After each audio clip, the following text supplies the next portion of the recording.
Hello and welcome to the Film Odyssey Podcast. My name is Sal Cicero. And my name is Dan Dubon.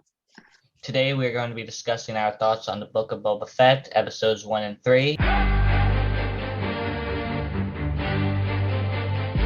And we'll be discussing the first 3 episodes of the show Peacemaker. Peace out, motherfucker.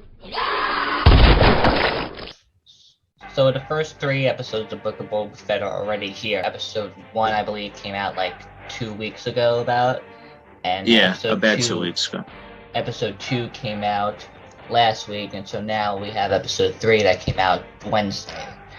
And I'm going to let you start, Dan. What did you think about the first 3 episodes so far? All right, so, going into the show, I honestly, I was sort of anticipating it, but I wasn't my excitement wasn't at an all-time high. However, so far, I think it's a disappointment for me, honestly, because the first 3 episodes, they're a little bit slow moving. I mean, it's not like nothing happens at all, but it's just a very slow paced show so far. Not a lot of action or, great storylines are happening as of now, but I'm going to at least give it 2 more episodes. And if by the end of episode 5, I'm still not hooked on it, I think I'm just going to have to tap out, honestly. But what are your thoughts, Sal? Yeah, I'm gonna have to say I agree with you on this. I was really excited for the Book of Boba Fett. I remember when the first season of The Mandalorian came out, and a lot of people were they were kind of skeptical about it because, of course, we had the 3 Star Wars movies. We got The Force Awakens, Last Jedi, and Rise of Skywalker. Some agreed that The Force Awakens was good. Others agreed that The Last Jedi was good, but it was a 50-50. Nobody could really agree on that one. Yeah. And one of the most controversial trilogies, I think, of recent memory, honestly. Pretty much. Crazy. Yeah. 2017, it was between The Last Jedi and I believe Aronofsky's mother. Yeah. That was an interesting year for movies. Yeah, it was. And then The Rise of Skywalker, which most people, I could say, really just don't like that movie. Some hate it. Yeah, some like it better than The Last Jedi. Some think it's an improvement. The Mandalorian, people were very skeptical about it, and when it started, people didn't hate it. They just kind of allowed it to keep going. They gave it a chance, which I did as well. Yeah. And it wasn't fantastic, but it was something that at least we could all agree on different, right? Yeah, we could all agree that there was something to it that the other Star Wars movies just were lacking. And so with the Book of Boba Fett, I was excited because, of course, it was another show to look forward to for the new year. And so far, I really have to say it's extremely slow. The first 3 episodes really don't lead to anything. Yeah. The third episode, I gotta say, was a tiny bit of an improvement because there were more characters and it felt like they had a mission. Each one of them, I believe, were directed by Robert Rodriguez. Yeah. I think he's pretty much been spearheading the entire show, and I don't know if he's the reason to blame for the slow pace and the overall direction of the show. I mean, hopefully episode 4, next week, I changed my mind on things. I mean, the guy who plays Boba Fett, Tamora Morrison, I believe that's how you pronounce it. If I'm mispronouncing it, I'm sorry. He is good. His performance is really good. I mean, you could tell he's really passionate for the character and he has a lot of dedication for the role. So, props to him for doing the best he can with the material he's given. That's what any actor could do, right? But, sometimes, it falls on the writers. One thing I will say, though, about the first episode that I did enjoy, the only thing I enjoyed about it was when we got to know what happened to Boba Fett after he apparently died in Return of the Jedi, which then it shows what actually happened. That was probably the best part out of everything I've seen so far. I think we should transition to Peacemaker now, which I think the first 3 episodes got released. I think, was it Thursday, right?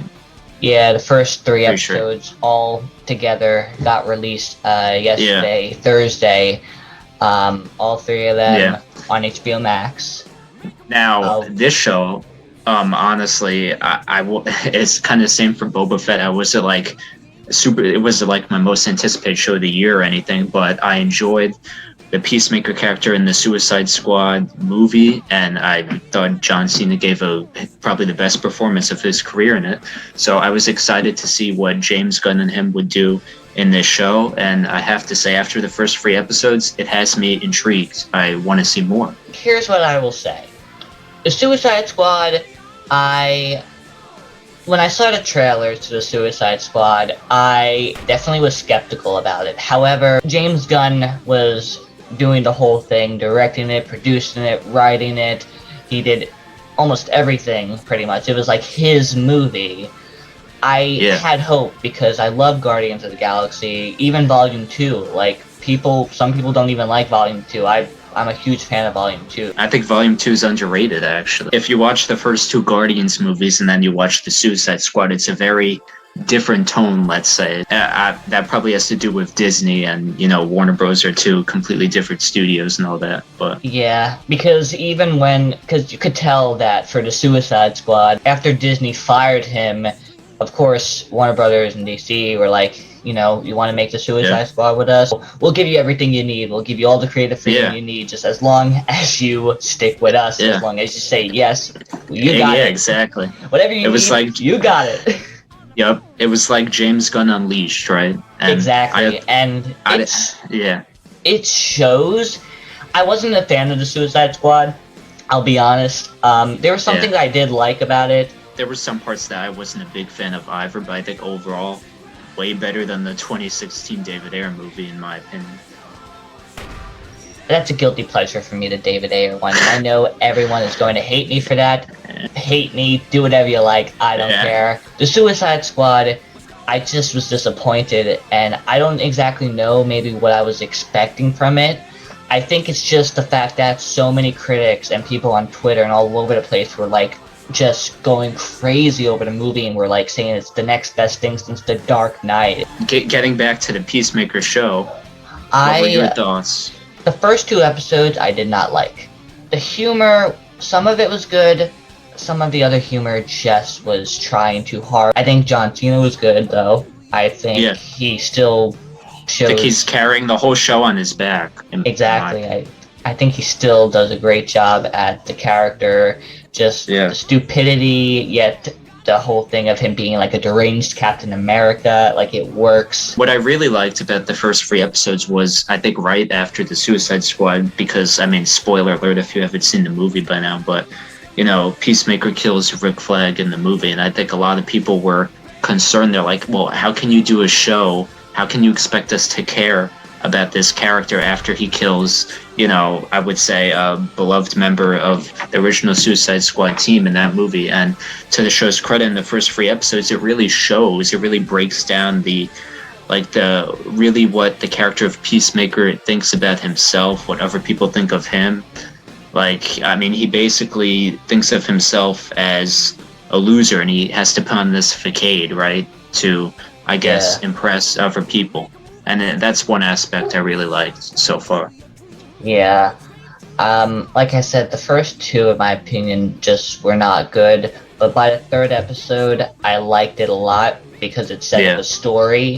Most first episodes of shows, most of them are always kind of finding your footing, finding what works. And then usually, as you get deeper in the season, you start to build upon that, build a foundation, start introducing more, characters, stuff like that. And so far the villains on this show seem extremely promising to me.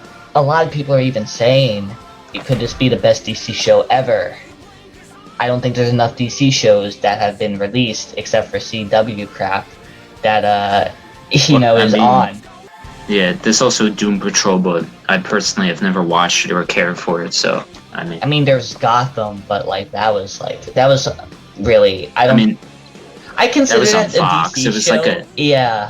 It was like a network TV show. It was never really going to be great. Exactly. It's network television. Whatever you think about network television, it's pretty much the same thing you've always seen with dramas. But I don't think I could say this is the best DC show ever so far, because I think I need to see more DC shows from HBO Max. But I'm excited for this show. I just can't wait to see where it'll go next. It should happen next week, the next episode. Yeah, I believe every it episode, every episode nowadays is, every single week. it's hard to keep up sometimes. Yeah, it definitely is hard to keep up with a lot of shows out now. Yeah, for sure. Yeah. I think that's pretty much it.